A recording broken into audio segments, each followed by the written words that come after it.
Hello everyone and welcome to my YouTube channel Why Daily Spoiler. Sienna's world collapsed. Holden reveals the truth. Cuffed and desperate, Holden reveals Sienna's true identity as the police close in. Nick was stunned. Sienna Blake walked the room as if she were in a career-defining role.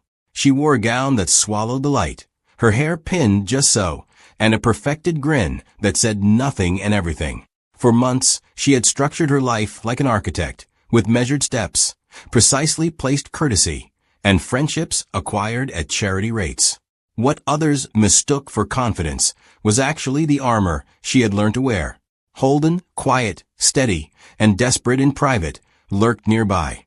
He had become Sienna's shadow and fortress, holding doors and bestowing tiny favors. Everyone who knew Holden understood he had a moral core with flaws. He also had the perilous tendency of placing himself between Sienna and the consequences. He paced in the same thin lines tonight. Detective Rivera, a man with the small-town patience of someone who'd seen too much, moved through the crowd with precision honed by deadlines and subpoenas. His demeanor was professional, not grand, with a dark suit, a badge pinned to his belt, and a jaw like a closed book. He wasn't here to reprimand. He was here to execute. He kept warrants tucked up his sleeve, like cards waiting for a table to be cleared. Nick Newman, who had spent the evening giving elegant remarks on philanthropy and legacy, was on the platform when the room's pleasant hum dropped a notch. He spotted the detective in the same way a conductor detects a dropped beat. The crowd blinked. A woman dropped a champagne flute. Suspense tightened like a wire. "Ladies and gentlemen," Nick continued, his voice steady but ragged. "If you'll excuse." Detective Rivera walked forward with a calm that read like a prelude. "Mayor Newman, I need a moment," he stated formally and plainly. He flashed the warrant for a search and arrest, and the room filled with lemon-scented panic and talk. Sienna's smile never wavered at first. It twitched like a curtain moved by a breeze. When Rivera's officer proclaimed her name and the niceties that come with handcuffs, she gave a short, practiced blink and moved as if she were a marble on a board that someone else had shoved. Somebody yelled. Phones appeared, and their screens lit up like lights. The whispers hardened into a reaction. 20 public relations agencies and a dozen families had planned the optics for decades. Family drama without blood. However, public relations does not stop police officers who have warrants. "Holden," Sienna said quietly, her voice the thin reed of someone who had been balancing on the edge for too long. He stepped forward before she could be snatched. He positioned himself in front of her like a shield. Rivera's policeman politely asked him to step aside. Instead, Holden approached closer, as if proximity could change the law. "Sienna Blake," Rivera said formally, "you are under arrest for identity fraud, insurance fraud, and obstruction of justice. You have the right to be silent." Sienna's hands, which had previously written checks in public and welcomes in private, trembled. The handcuffs clicked closed, as if delivering a verdict. When the police grabbed for Holden to lead Sienna out, something in him snapped. He was not a man of outbursts. Instead, he kept his temper under control. But that night, his voice echoed around the hall like a siren. "Wait," Holden replied. All eyes turned. He came near and held Sienna's hand, an intimate gesture that caused everyone in the room to lean toward the scandal, as if they could smell what was buried. "There's something you all need to know before they take her." Sienna's eyes widened, not with terror this time, but with the raw, naked dread of someone who has rehearsed every contingency while ignoring one simple truth. The man she loved could still tell the entire world. Nick, on the podium, looked to Holden as if he had misheard his best man's toast. When Holden started speaking, his voice was so steady that the entire ballroom fell silent. "Sienna is not who you think she is," he told her. "She has been living under a false identity for years. Her actual name is—" The name that escaped Holden's lips hit like a bomb. "Natalie Arden," he announced. The name rang through the sacred calm of wealthy people startled into silence. Natalie Arden, the woman the tabloids had whispered about years ago before she vanished. A woman with a minor criminal record from another state, a name linked to a series of white-collar schemes, and a cold case that had never been resolved. Nick felt betrayed when he heard that name. He didn't know much about Natalie Arden's past, but he was aware of her associations, connections. A cautionary tale that was intended to reside 2 towns away. Sienna, the woman seated at Newman dinner tables, and whose face appeared on charity brochures, learned that Natalie Arden was assassinated as if she had opened a safe and discovered a loaded pistol rather than cash. "No," Sienna muttered, the word barely audible. "Holden, don't." "Stop," Holden whispered to himself, rather than to her. He met Nick's gaze, and the room moved as if gravity had shifted. "I promised you the truth. You deserve the truth. The police deserve the facts. This is more than merely misleading histories. It goes much deeper." Rivera took down names. Phones recorded speeches. The ballroom became a courthouse. "You've been charged with identity fraud, but this isn't the only thing we've been looking for," Rivera told the crowd. "There are concerns about bank transfers, paperwork, and an alleged plot to launder money using shell nonprofits. These are significant charges involving serious victims." Sienna attempted to explain herself in the same way that people do when the bridge is already burning. Quickly, silently, with everything muffled by smoke. "Nick, you know me," she said, her voice soft. "I never meant to." However, truth, when used as a commodity, is rarely compassionate to apologies. Nick's jaw stiffened. "Loyalty is a balance that must be maintained. You knew who you were with when you married into this city," he remarked. "You knew how much names cost in Genoa City. We trusted you." Holden felt Sienna's fingers wrap around his like a child grabbing for a lifeline. Her eyes urged him to pause, walk away, and let the justice system run its course. He'd been standing between her and the repercussions for months, arranging lawyers, smoothing out discussions, and buying time. But his chest tightened with something both silly and true. If he didn't give the entire tale immediately, someone else would weave a poisonous story from which neither of them could recover. "You should know everything," Holden maintained. "She used to be part of something else. She was involved in a syndicate that created identities for persons who wished to disappear. She escaped by assisting another person in doing so. She paid. She paid with something worse than money." The room became stiller.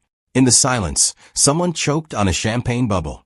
Faces came together, and allegiances shifted like dominoes. "Is this true?" Rivera inquired, professional, and the man on the inside let his fingers shake slightly as he keyed the recorder. Sienna swallowed and let the revelations out in a single, strained breath. "My name isn't really Sienna Blake," she revealed. "I'm Natalie Arden. I altered my name to get out. I left individuals who expected more from me than just paperwork. I left because the work we did was illegal. I moved to Genoa City to start fresh. I knew it would need deception to buy a life that was not mine." She had practiced versions of this confession in the dark, like prayers. No one had prepared her for the public arithmetic of consequences. Nick's expression constricted into something like grief. "You lied to my family," he explained. "You lied to me. I lied to myself," she said, and it was the kind of honesty that opens people up. When the squad vehicle doors shut and the policeman let her out, Sienna resisted for a split second, not because she desired freedom, but because she wanted Holden to pull her free in that one solitary instant. Holden's fingers brushed the cuffs at the last possible moment, like someone attempting to erase a line of ink. Rivera's cops were unmoved by gestures. They held warrants. They had victims. They held a job. But Holden didn't finish. He came forward, his breath harsh, and took a risk that only someone desperate and in love would take. He sought to protect her by revealing her a secret he'd kept hidden even from himself. "Do you think Natalie Arden is merely a fraud?" He addressed the room. "You suppose she created lies for her own benefit? Some people have taken advantage of her. People pressured her to do certain things. People in this city would rather burn a woman than their own name." Nick's eyes bulged. The thought that one of Genoa City's pillars could be linked to Natalie's shadow world was sacrilege. "Do you mean Victor?" Nick asked, almost in control. Holden shakes his head. "I mean those who profit from secrecy. I'm referring about folks who will use any name to keep their fortunes. I mean Natalie's life here is a debt she paid in exchange for one simple truth. She saved someone's life. She changed her identity to protect someone who couldn't handle the reality. She acted out of love and shame. That does not excuse the lies. It complicates things. The remark, "she saved someone's life," hit like a soft stone thrown into a still pond. The ripples spread to every corner of the room. People shifted.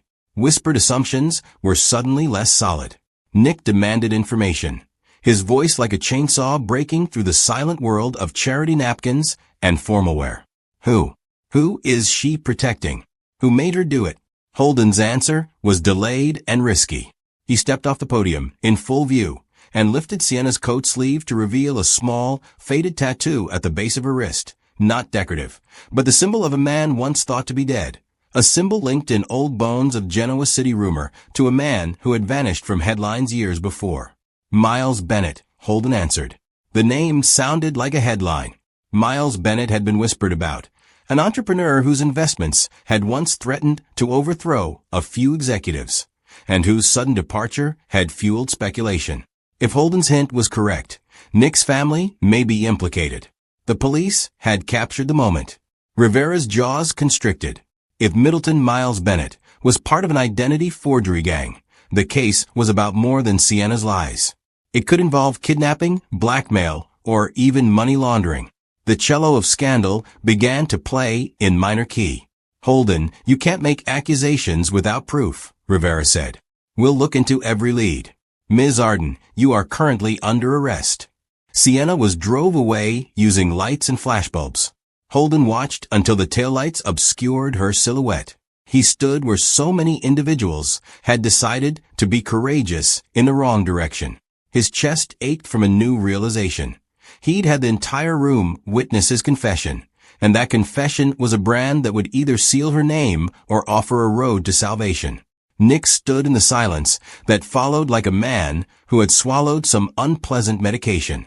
Victor approached with an immediate and controlled presence, much like a prow cutting through a lake. He put a hand on Nick's shoulder, half paternal, half territorial. "This gets messy," Victor added. He tasted the prospect of power in the midst of turmoil. "But we'll handle it." The following days moved like a goods train. Investigators closed doors and obtained records.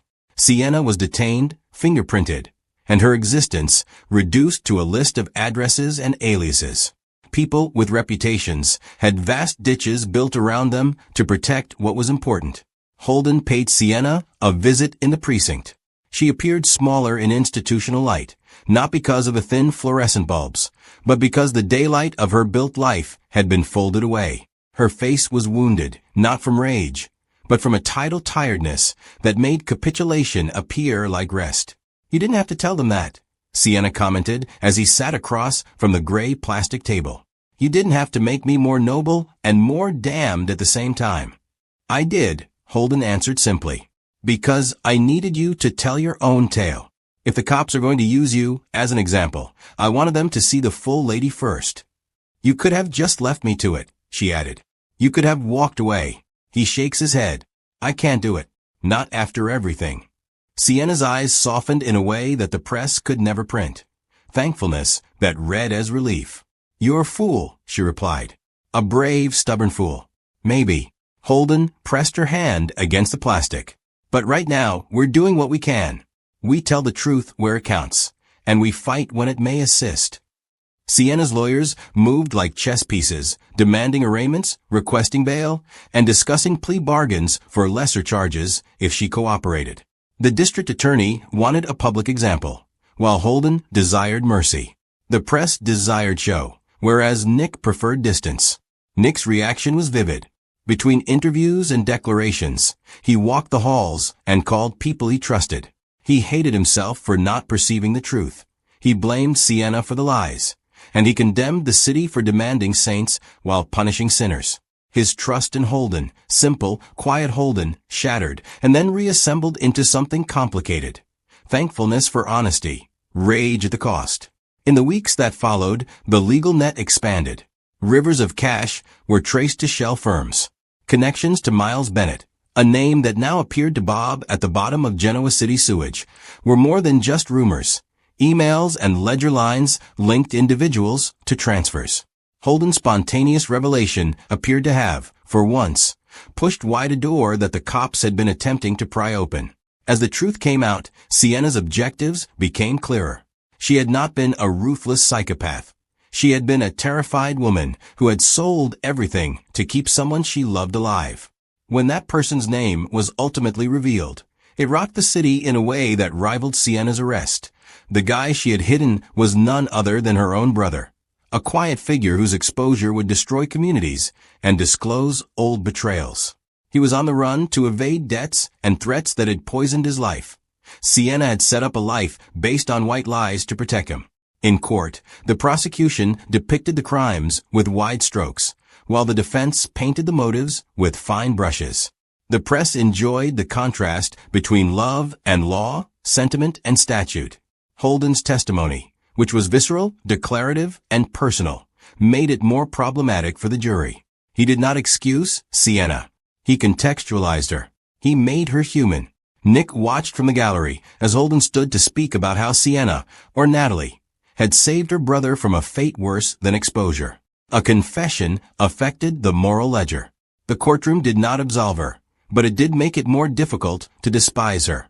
The city sighed when the court eventually issued a sentence that struck a balance between severe justice and ambiguous kindness, community service, restitution, and probation, with a deferred sentence subject on cooperation.